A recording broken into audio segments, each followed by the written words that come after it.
자, 우리 하나님의 말씀은 누가복음 13장 1절부터 우리 5절까지 또 하겠습니다. 누가복음 13장 1절부터 5절까지입니다. 자, 우리 같이 합독합니다. 시작.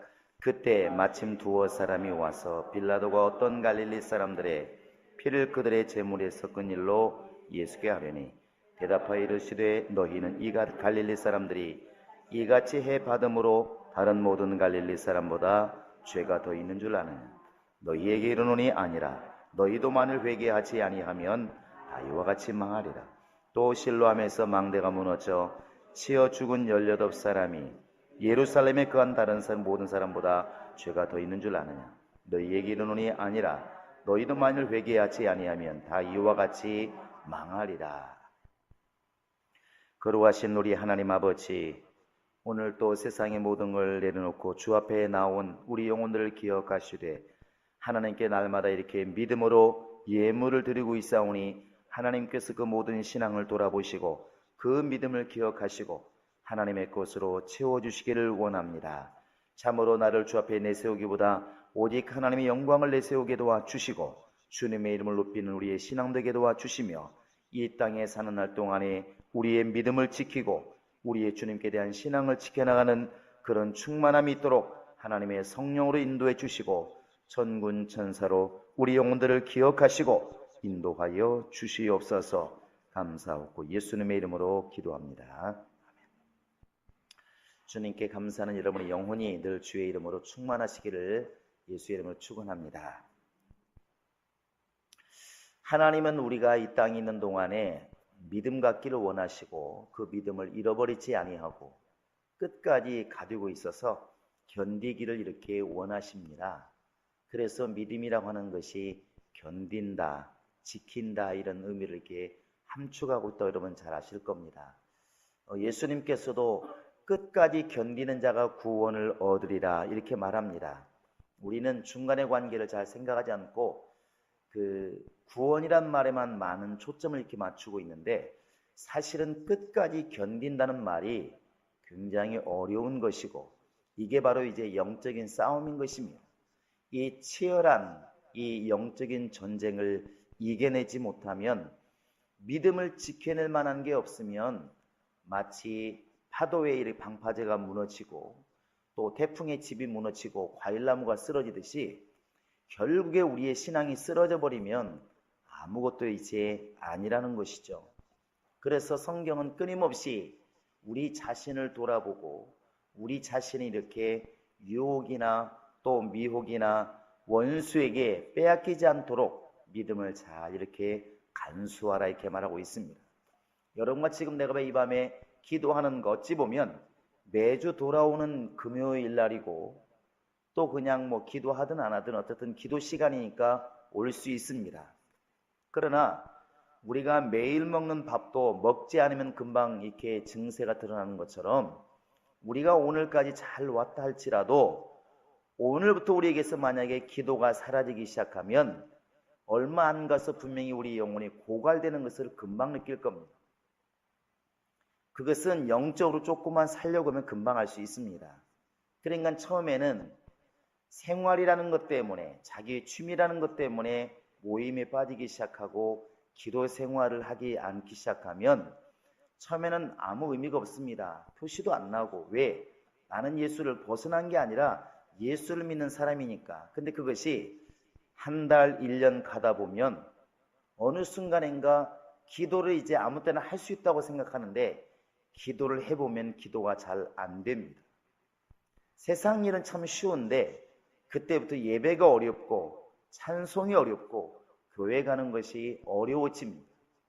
자기도 모르는 사이에 이미 체질이 세상적인 체질로 이렇게 바꾸어져 있다는 것이죠.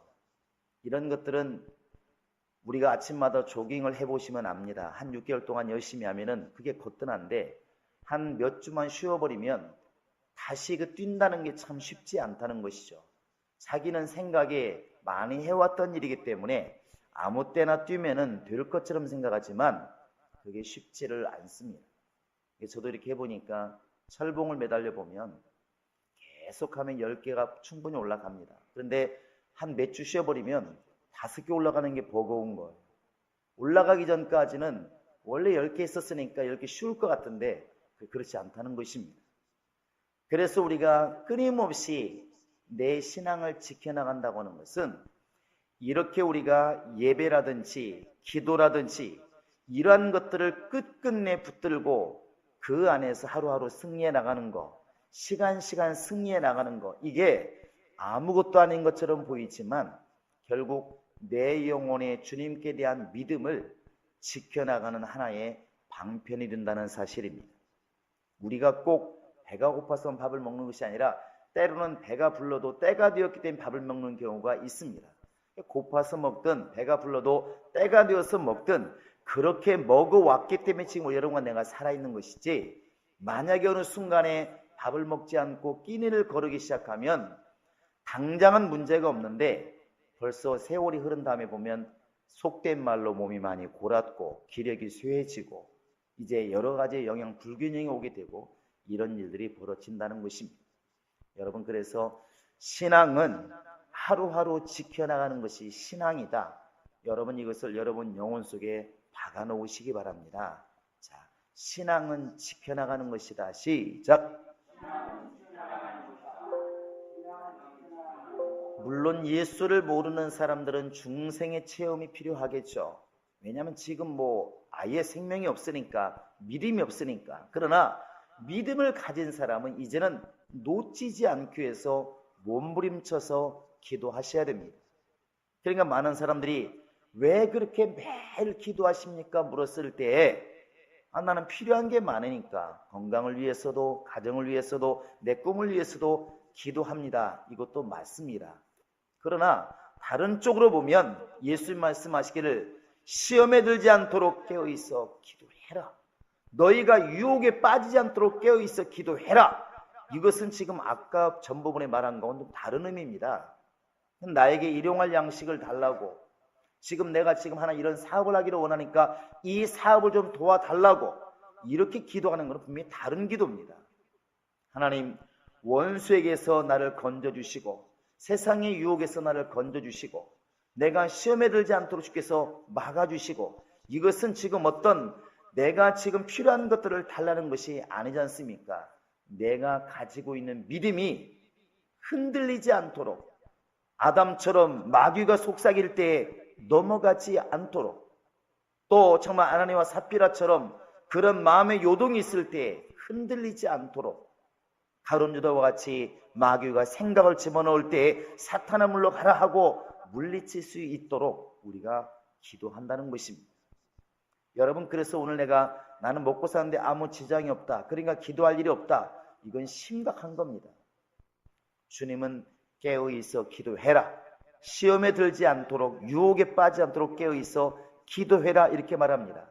지금 먹고 사는 걸 이야기하는 것이 아니라 네 영혼이 시험에 들지 않도록, 유혹이 들지 않도록 깨어있어 기도하라는 것입니다.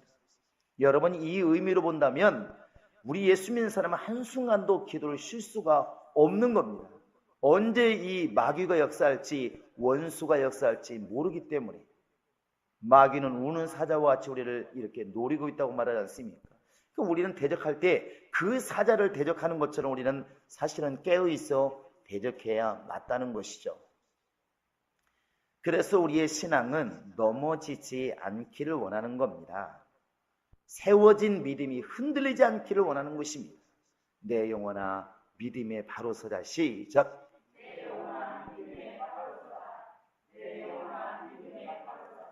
이렇게 쭉 오늘 또 이렇게 말씀 보면서 이렇게 하나님께 기도하다 보니까 언제 우리가 가장 위험할까 생각을 해봤습니다. 언제 가장 위험할까? 사람들은 육신적으로는 본능적으로 아는 게 있습니다. 그래서 이렇게 한동안 메르스가 유행할 때, 그것도 우리 집 근처 병원이 또 유명해져 가지고 뉴스에 나왔습니다. 그런데 그 메르스가 한참 유행할 때는 사람들이 병원을 안 가려고 그래요. 왜 그런가요? 감염될까 봐서. 그때만 해도 막 무슨 그들을 응급했던 회원들이 병에 걸리고 막 이래버리니까 사람들이 겁을 잔뜩 먹었습니다. 또 광우병 한참 막 얘기 나올 때는 뭘 안 먹었다고요? 소고기를 안 먹었어요. 또 올해는 또 무슨 뭐 A1 조류독감 하니까 뭘 안 먹더라고? 닭을 또 안 먹습니다. 근데 물어보고 싶습니다. 왜 안 먹나요?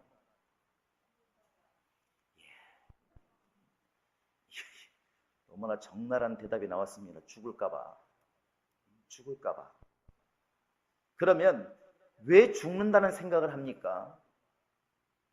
원래 우리는 죽어야 되는 사람 아닌가요? 육체는 어차피 죽는 거 아닙니까?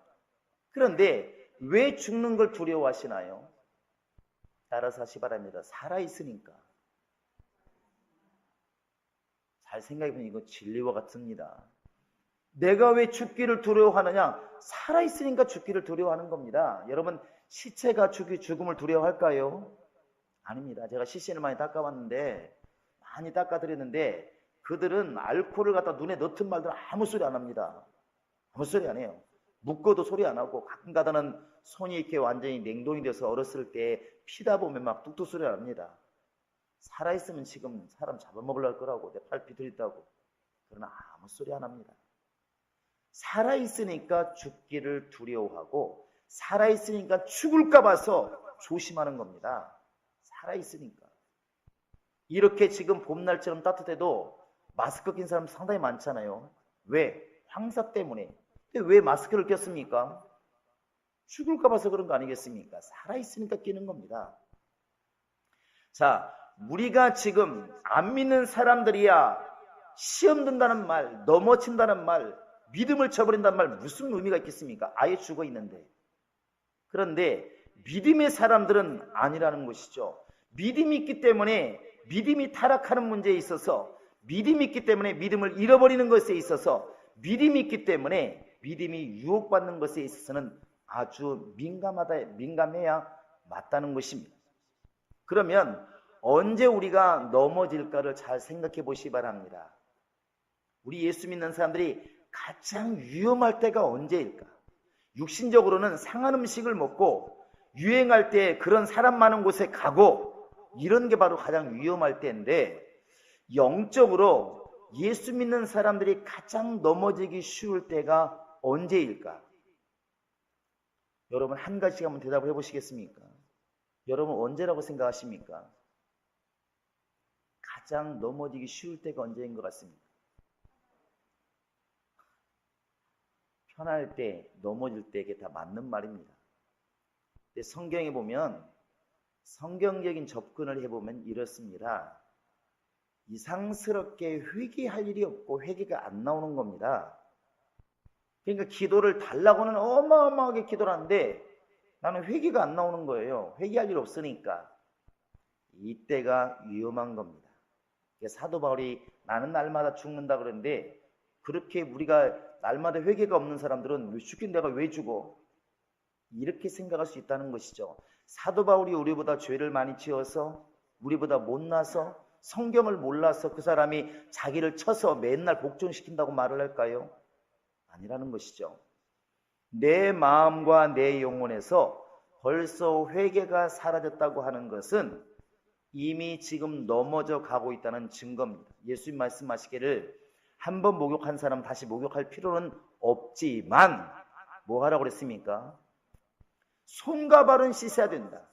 손과 발은. 그러면 여러분들은 세수를 며칠 한 번씩 하십니까? 내일? 발음을 정확히 하시기 바랍니다.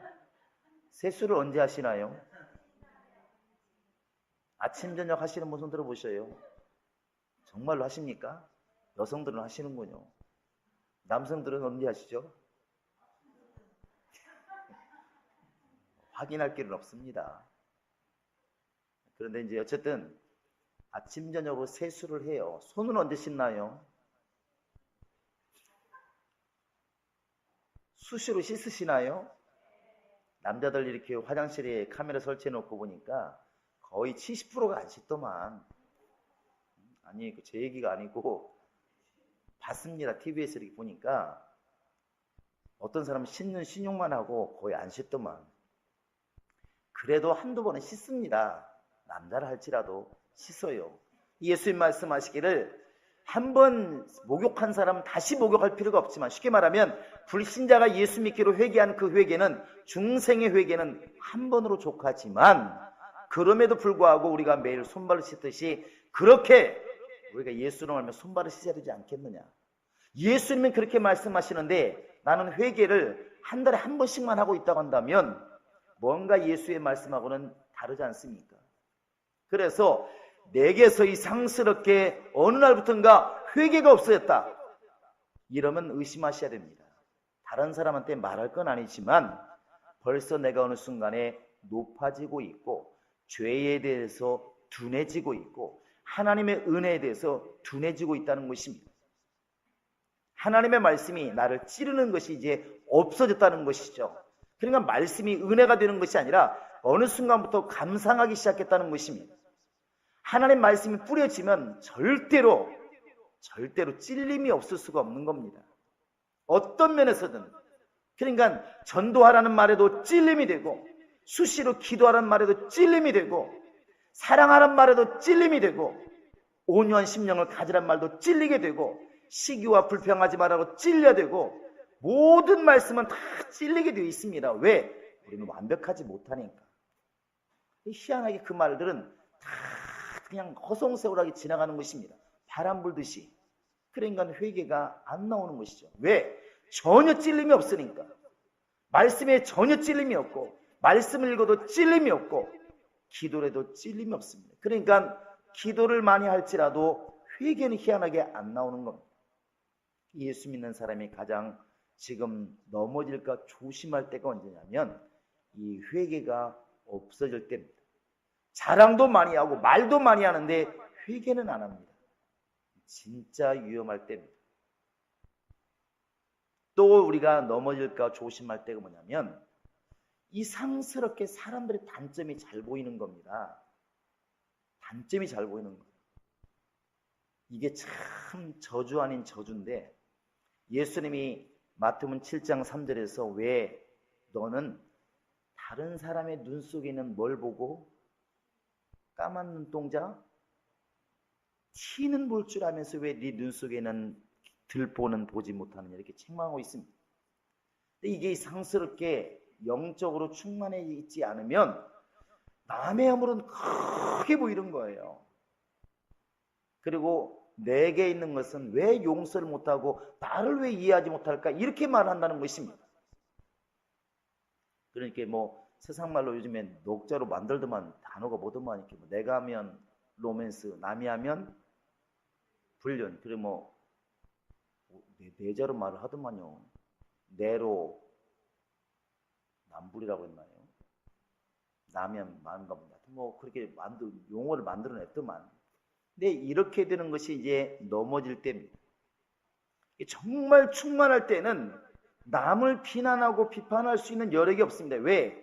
내가 너무 큰 죄인이라고 보이기 때문에 누가 누구를 말을 해도 나는 더한 사람인데, 이렇게 마음이 감동이 온다는 것이죠. 그런데 충만함이, 이게 자기는 충만하다고 착각을 한다는 것이죠. 그러면 이상스럽게 모든 사람의 허물을 잘 보입니다. 저 사람은 저런 허물, 이 사람은 이런 허물, 그러면서 그게 다 말거리가 되는 것이죠. 김 집사님 만나면 박 집사님 흉을 봅니다. 왜? 거기 없으니까. 그 사람은 왜 이렇게 그냥 기도를 안 하는지. 또 근데 박 집사를 만나면 이제 가만히 있어야 되는데 김 집사 흉을 보죠. 그 사람은 그냥 왜 이렇게 뭘 잘못하는지. 이 사람 말을 들으면 온 교인이 다 뭐 할 사람들이라고? 하나님께 방매에 맞아야 돼. 매를 맞아야 될 사람이라고. 그렇게 보이니까 말을 하는 거 아니겠습니까? 그런데 바꿔 생각하면 그렇게 말하고 있는 당신의 눈 속에는 들보가 없느냐고 묻는 것입니다. 당신의 눈 속에는 들보가 없느냐? 주님이 그걸 지금 묻고 있는 것이죠. 그러니까 내가 이상스럽게 다른 사람들의 단점이 크게 보이기 시작하면 적어도 여기 나오신 분들은 주의하시기 바랍니다. 드디어 내가 벌써 교만해지고 있구나. 넘어질 지금 시기에 와 있구나. 여러분, 이건 영적으로 그냥 감지를 하시기 바랍니다. 자, 남의 허물이 보일 때는 내가 넘어질 때다. 시작. 할렐루야. 성경은 뭐라고 얘기하고 있냐면 이 말과 같이 곁들여서 너희는 남을 갖다가 나보다 어떻게 여기라. 낮게란 말이 한국말은 발음이 비슷한데 여러분 받침은 뭘로 쓰십니까? 지우도 나왔습니다. 금방. 이거 회개하셔야 됩니다. 이게 외국 사람은 지금 뭔 말인지 못 알아들을 거예요. 근데 남을 나보다 낮게 여기라. 낮게 여기라. 낮게 여기라는 것입니다. 시옷이라고요. 좋게 여기란 뜻입니다. 좋게. 성경은 분명히 그렇게 써있다는 걸 우리는 알고 있어요. 그런데 희한하게 언제부턴가 왜 나는 그 사람들의 희한하게 단점만 볼까? 왜 이렇게 단점만 볼까? 그게 굉장히 사실이라는 것을 여러분 묻어가서는 안 됩니다. 내가 본 것이 사실일 수 있어요.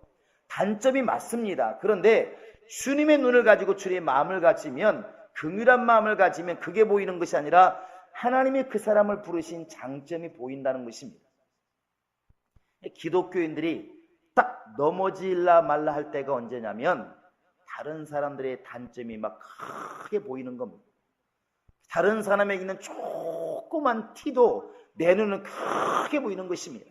근데 정작 자기가 잘못했을 때, 자기의 연약함이 있을 때, 자기의 단점이 있을 때 사람들이 지적하면 그런 사람일수록 따라서 하기 바랍니다. 똥끼님이 썩낸다. 더 성질 냅니다. 그거 하나 이해 못하냐고. 그렇게 말하면 잘못 없는 사람 어디 있느냐고 이렇게 막 성질 내는 것이죠. 남의 단점은 기가 막히게 지적을 하는데 누군가가 자기 단점을 지적하는 것에 대해서는 견딜 수도 없도록 모멸감을 느끼는 것이죠. 이게 바로 이제 넘어지기 시작한 겁니다. 어쩌면 넘어진 것이죠. 넘어진 겁니다. 또 하나 우리 기독교인들이 넘어지려고 정말 조심해야 할 때 뭐냐면 말씀이 말씀되지 않는 겁니다. 우리는 이미 시편 107편에서도 우리가 위경 가운데서 정말 육신적이든 가정적인 것이든 또 환경적인 것이든 너무 어려울 때 하나님께 기도하였더니 하나님께서 말씀을 보내어서 우리를 위경 가운데서 건지시는 도다. 이런 말씀을 다 알고 있어요. 하나님은 말씀으로 역사하시는 분이라는 것도 이미 알고 있습니다. 말씀이 육신했다는 것도 알고 있고 히브리 4장에 나와 있는 것처럼 하나님의 말씀은 정말 좌우의 날선 어떤 것보다도 예리해서 살아 운동력이 있어서 우리의 영과 혼과 및 관절과 골수를 찔러 쪼개는 말씀이라고 분명히 말을 합니다. 그러나 어느 순간부터 이 말씀이 말씀되지 않는 때가 있다는 것입니다. 이건 이미 넘어지기 시작한 겁니다. 넘어지기 시작한 겁니다. 어떤 사람들은 그냥 말 한마디 지나가는 말도 주의 명령이라고 막 순종하는 사람이 있는가 하면 이 말을 그냥 감상한다는 것이죠. 그래서 여러분 늘 말하지 않습니까? 제가 몇 번씩이나 확인해 봤습니다. 주일날 성경을 읽고 우리가 본문을 잡고 제목을 잡고 설교를 합니다.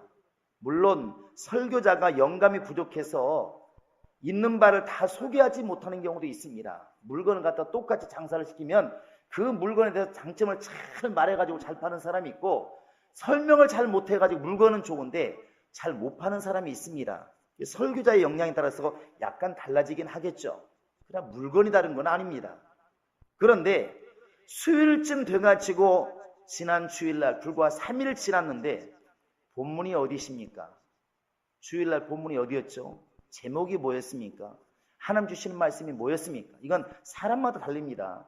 당신이 하나님께 받은 바 명령은 무엇입니까? 물어보면 거의 7, 80%는 기억을 못합니다. 이 본문을 기억을 잘 못하는 거예요. 무슨 얘기냐면 그 말씀에 대해서 전혀 묵상하지도 않고 한 번쯤 집에 가서 고민해 보지도 않고 내가 정말 오늘 주님께 주신 말씀이 뭘까? 돌이켜봄이 없었다는 것이죠. 가끔 가면 목사만 은혜 받는 것 같아요. 목사는 기억을 합니다. 왜냐하면 지난주 한 설교와 다음 주 설교와 대략적으로 생각을 하기 때문에 야 전반기는 어떤 걸 해야 되겠다는 방향이 있기 때문에 기억을 합니다. 물론 목사도 여기 앉아있으면 그럴지 모르겠지만 그렇다는 것이죠. 그런데 우리는 하나님의 말씀은 곧 명령이다. 그 명령이 곧 생명이고 그 명령이 곧 진리고 이렇게 우리가 말을 하지만 현실적으로 어느 순간부터 이 말씀이 나를 움직이지 못할 때가 있습니다. 이것은 굉장히 위험한 것이죠. 신앙의 사람들이 넘어지기 시작할 때가 이때부터입니다. 근데 본인은 깨닫지를 못합니다. 왜? 예배했으니까. 기도 시간에 왔으니까. 예배당에 앉아 있으니까. 여러분, 그러나 하나님의 말씀이 내게 말씀되지 않는 것은 이미 내 영혼의 귀가 막히기 시작했다는 것입니다. 성경은 말하기를 성령이 교회들에게 하시는 말씀을 들을지어다 귀 있는 자는 들으라고 그랬습니다. 귀가 없으면 못 듣는다는 것이죠. 그러니까 우리가 충만할 때는 모든 곳에 은혜가 됩니다. 그냥 방송 설교를 들으면 그 목사님에게서 은혜가 돼요. 교회 가서 들으면 이 목사님에게 은혜가 되고, 전도사가 설교도 은혜가 되고, 성경을 읽어도 은혜가 되고, 다 막 은혜가 된다는 것이죠. 그런데 어느 순간 넘어지기 시작할 때 본인은 모르지만 다 비판거리입니다. 아, 저분은 왜 이렇게 목소리가 안 좋은가? 저분은 왜 이렇게 설교 내용이 안 좋은가? 다 비판하고 있습니다. 그러면 그 시간에 그를 세우신 하나님의 역사는 어디서 찾을 수가 있느냐는 것이죠. 이게 매우 중요합니다. 그래서 고린도서 10장에 보시면 따라서 하시 바랍니다. 너희가 섰는 줄로 생각하면 넘어질까 조심하라. 이것이 성경이 우리에게 일러주고 있는 말입니다. 왜 바울은 고린도서 10장에서 12절에서 그렇게 말을 했을까? 너무나 이 문제 때문에 넘어지는 사람이 너무 많다는 것이죠. 넘어지는 사람이 많다는 것입니다. 여러분, 적어도 우리가 교회에 왔을 때에는 교회에서만 들을 수 있는 주의 음성을 들으려고 하셔야 됩니다. 교회 안에서만 들을 수 있는 그 음성, 그건 주의 음성입니다. 진리의 말씀이고, 여러분이 듣기 거북해도 찔리는 말씀이라 할지라도 여러분 그 말씀을 교회에서 안 들으면 어디서 듣겠습니까? 때로는 그렇게 말씀을 전하는 목사님이 야속할 수도 있고 교회가 야속할 수도 있습니다. 그러나 이 사람의 영혼을 명하고 사람의 영혼을 깨워서 주님 앞에 나아가게 하는 것은 교회를 통해서 성령을 통해서밖에 없습니다. 이것을 우리가 등한히 여기기 시작하면 우리 영혼이 결국 망하는 것입니다. 넘어진다는 것이죠. 오늘 말씀의 주님은 너희도 회개치 아니하면 이렇게 지금 꾸짖고 있습니다. 왜 근데 그렇게 말을 했을까? 여러분 성경을 다시 한번 보시기 바랍니다. 자, 13장 1절입니다. 13장 1절 시작. 그때 마침 두어 사람이 와서 빌라도가 어떤 갈릴리 사람들의 피를 그들의 제물에 섞은 일로 예수께 아뢰니. 이게 어떤 이야기냐면 그 갈릴리 사람들이 하나님께 제사하려고 지금 이렇게 막 했는데 무슨 일인지 모르겠지만 빌라도가 그 제사 드린 사람들을 죽였습니다. 칼로. 그러니까 그들의 피가 원래 하나님께 드리려고 했던 그 제물에 섞여가지고 결국은 제물이 이제 엉망이 되었겠죠. 이것을 갖다 지금 이렇게 예수님께 말을 한 겁니다. 이렇게 말을 한 거예요. 그러니까 이스라엘 사람들에게는 이런 일을 당했을 때에 이런 마음이 있었다고 그랬죠. 그들의 죄가 얼마나 컸으면 하나님께서 그들을 쳐서 그렇게 했을까? 이렇게 지금 묻는 겁니다. 이 이면에는 우리는 그들보다 나은 의인이라는 것이죠. 나는 의인이라서 그런 일을 안 당했는데 그 사람들은 바로 이제 얼마나 하나님께 지은 죄가 많아서 그렇게 하나님께서 그를 해를 끼쳤을까? 이렇게 지금 예수님께 말하고 있는 것입니다. 그런데 여기서부터가 중요한데 예수님은 그들을 향해서 맞다. 그들은 우리가 모르지만 분명히 큰 죄를 지었을 것이다. 이렇게 말씀하지 아니하시고 이렇게 말씀하십니다. 자, 2절 한번 같이 읽어보겠습니다. 시작. 대답하여 이르시되 너희는 이같이 갈릴리 사람들이 이같이 해 받음으로 다른 모든 갈릴리 사람보다 죄가 더 있는 줄 아는. 그 갈릴리 사람들이 누군지 모르지만 제사를 드리려다가 죽임을 당해서 피가 막 이렇게 제물에 섞여서 완전히 저주를 받았는데 너희들은 지금 그 죽은 그 사람들이 그 주변에 있는 갈릴리 사람들 아무 일이 없는 평범하게 살고 있는, 예배 잘 드리고 있는 그들보다 죄가 많아서 그들이 죽었다고 생각하느냐? 그렇게 생각하지 말라는 것이죠. 그러면서 또 하나 예를 듭니다. 자, 우리 한번 4절을 읽어보시겠습니다. 시작. 또 실로암에서 망대가 무너져 치여 죽은 18사람이 예루살렘에 거한 다른 모든 사람보다 죄가 더 있는 줄 아느냐? 실로암 쪽에 이제 망대가 있는데, 동남쪽에 문입니다. 그쪽에 실로암 못이 있는데, 거기 아마 망대가 이렇게 낡아서 그런지 모르겠지만 새로 건축하다가 무너져가지고 한 18명이 죽었나 봅니다. 큰 사건이 있죠. 이게 사람들이 이렇게 생각하는 것입니다. 저들이 무슨 죄가 있었나 보다. 우리 기독교는 그런 거 있지 않습니까? 누군가가 왜 물질적인 손해가 있으면 제일 먼저 뭘 점검하시나요? 11조를 제대로 드렸을까? 물질에 문제 없어요. 이렇게 생각하지 않습니까? 이스라엘 사람들은 그런 게 있었다는 것이죠. 누군가가 저렇게 해코지를 당하면, 또 사고나 죽으면 저들이 무슨 죄가 있어서 저런 것이 아닌가, 이렇게 생각했다는 것입니다. 근데 예수는 지금 그렇다고 말하는 것이 아니라 완전히 뒤집는 말씀을 하시는 겁니다. 그 망대에 치여 죽은 18명이 아무 일도 없는 평안하게 신앙생활하고 있는, 신앙생활을 잘하고 있는 예루살렘의 모든 사람보다 죄가 많아가지고 죽는 줄로 지금 너희들 그렇게 알고 있느냐? 착각하지 말아라. 너희도 회개치 않으면 그와 같이 망하리라, 이렇게 말합니다. 이게 참 우리가 예수님의 시각이 중요합니다. 여기서부터가 우리가 세상 생각과 우리 생각이 다른데, 우리는 은연중에 무슨 생각을 하냐면 이렇게 생각합니다.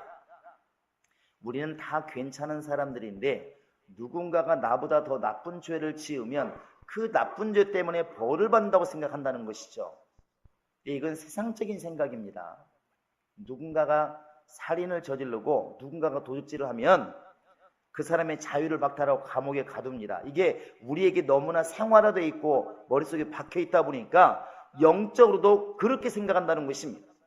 그러니까 갈릴리 사람들이 죽은 것이나 또 망대에 치여 죽은 사람들이나, 이 사람들은 우리보다 분명히 먼 큰 죄가 있어서 하나님이 그들을 징계한 것이다, 이렇게 생각한다는 것이죠. 여기까지 머물러 버리면 우리가 세상 사람과 똑같은 것입니다. 예수님이 이것을 바꾸고 있는 것입니다. 예수님은 너 그렇게 생각하는 거 바꾸지 않으면 너도 망한다. 이건 무슨 얘기냐면, 예수 믿는 사람들, 우리는 모두가 지금 죽을 상황에서 회개하지 않으면, 회개를 해야만 되면 회개를 해야 산다고 생각을 해야 되는 것이지, 회개 안 해도 죄를 안 범하면 나는 괜찮다는 이 생각이 무섭다는 것입니다. 이게 좀 말이 좀 어려운데 여러분은 분명히 머리가 좋으시니까 이해하리라 믿습니다. 무슨 말 이해하시겠죠? 이해하시나요? 그러니까 이스라엘 사람들은 다 괜찮은 사람들인데 누군가가 죄를 지으니까 하나님이 징벌해서 죽었다, 이렇게 생각한다는 것이죠. 예수님은 웃기지 마라.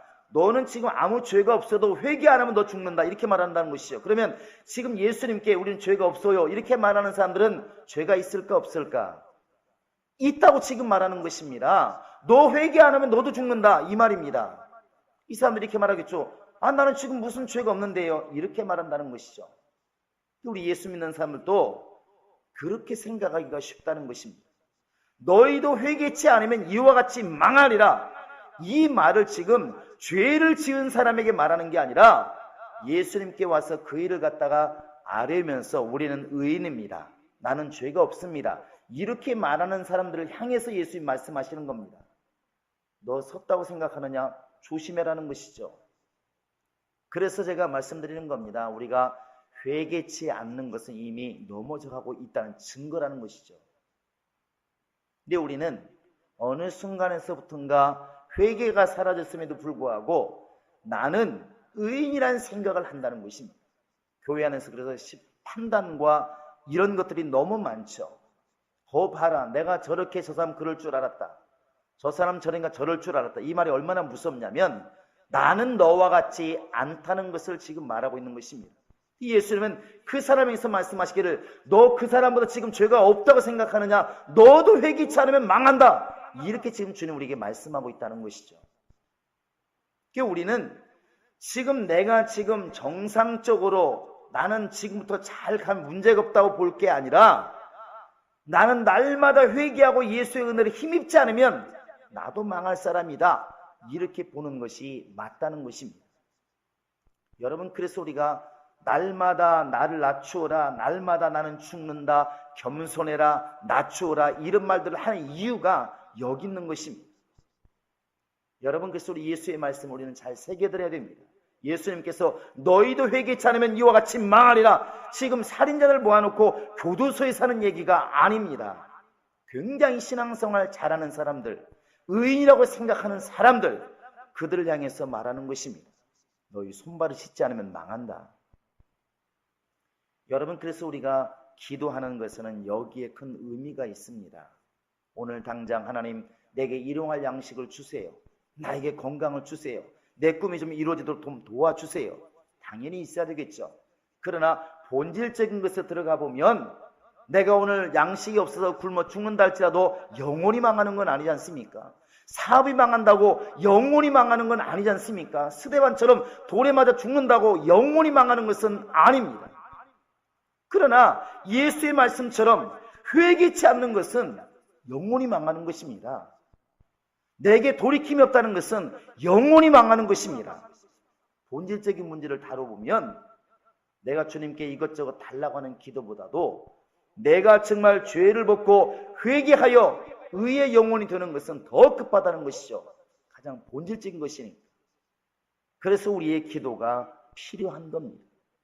너희도 회개치 않으면 이 말에 대해서 주여 나는 날마다 회개합니다. 순간순간 회개합니다. 내가 주님의 영광을 드러내지 못하고 나의 의의를 드러냈던 것들을 나는 회개합니다. 나는 정말 먹든지 마시든지 주님의 영광을 위해 살라고 말씀하셨는데 그렇게 살지 못했습니다. 주여 나는 회개합니다. 아직도 내 의의가 있어서 아직도 교만하고 아직도 정말 나를 자꾸 드러내려고 하고 내 자랑했던 것을 내가 회개합니다.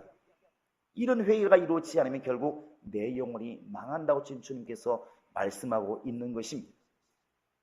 가장 충만한 사람은 야 봐라 내가 얼마나 잘하는지, 야 나를 보아라 내가 얼마나 말씀을 많이 하는지, 야 나를 보아라 내가 얼마나 지금 이렇게 바르게 서 있는지, 이렇게 말하는 게 좀 충만한 게 아니고 그때가 가장 위험할 때라는 것이죠. 이런 예우가 있습니다. 이 수탉이 두 마리가 막 시골에서 싸우잖아요. 수탉이 지금 별로 그런 장면 못 보는데 어릴 때는 많이 봤습니다. 닭을 놓아 키우니까. 그러면 장닭끼리 막 싸웁니다. 막 싸우지. 근데 어느 순간에 이제 한 마리가 지잖아요. 피투성 돼가지고 지고 도망갑니다. 그러니까 그 지는 닭이 결국에는 헛간 구석으로 쫓겨 들어가가지고 끄끄하고 있습니다. 졌으니까. 근데 이긴 장닭은 어땠을까? 신나가지고 막 날개 팍팍팍 해가지고 집은 꼭대기로 올라갔다 오잖아요. 그 장닭이 하는 일이 있습니다. 뭐겠습니까? 남자들은 산 꼭대기 올라가면 뭐 한다고? 야호를 치고 이긴 장닭은 어떻게 한다고? 꼭대기 하고 만약 신나서 온 동네 들어라 나 이겼다. 그 순간에 하늘에 나르던 독수리가 이야 알았어 확 제가 딱 그랬죠. 교만을 얘기할 때 이런 얘기를 합니다. 그러니까 작은 전쟁에서는 이겼는데 결국은 목숨을 잃은 것이죠. 어찌 보면 우리의 신앙이 그럴 수 있다는 것입니다. 너희가 섰는 줄로 생각하냐? 조심해라. 넌 넘어질 밖에 없다. 이게 주님의 경고입니다. 여러분 우리가 흔히 생각하기를 나만큼 기도하고 성경 보고 예배 잘 드리고 나만큼 교회 열심히 사람이 어디 있는가? 이 사람은 이제 그때부터 넘어지는 것입니다. 주여 주님의 은혜 아니면 하나님의 은혜가 아니면 주님이 나를 돌보지 아니하시면 이렇게 가야 맞는데 어느 순간 회개는 사라지고 자랑만이 넘치기 시작하는 것 이미 위험한 것입니다. 이것은 목사고 장로고 집사고 상관없습니다. 똑같은 것입니다. 그러니까 벌써 누구든지 간에 교역자든 평시도든 내가 이 말이 많아지면 이미 망하기 시작하는 것입니다. 여러분 주님은 오늘 또 여러분과 지금 나에게 왜 기도를 해야 되는지 분명하게 말씀하십니다. 너희도 회개치 않으면 너희 영혼이 망하리라. 이건 주님의 경고입니다. 여러분 이 저녁에도 우리가 구할 것이 많이 있지만 주여 그동안에 가만히 생각해 보니까 먹을 것을 위해서, 일을 위해서, 세상을 위해서는 많이 구했지만 정작 내 영혼의 먼지를 위해서는, 내 영혼의 죄를 위해서는, 내 교만을 위해서는 내가 많이 기도하지 못했습니다. 정말 이것을 내어놓고 주님께 다시 한번 자비를 구하고 주님의 긍휼을 구하는 그런 놀라운 기도가 있기를 주의 이름으로 축원합니다. 할렐루야. 자, 내 영혼아 회개하여 생명을 얻자. 시작. 내 영혼아 회개하여 생명을 얻자. 내 영혼아 회개하여 생명을 얻자. 내 영혼아 회개하여 생명을 얻자. 이 시간 예수여 샘을 입고 간절히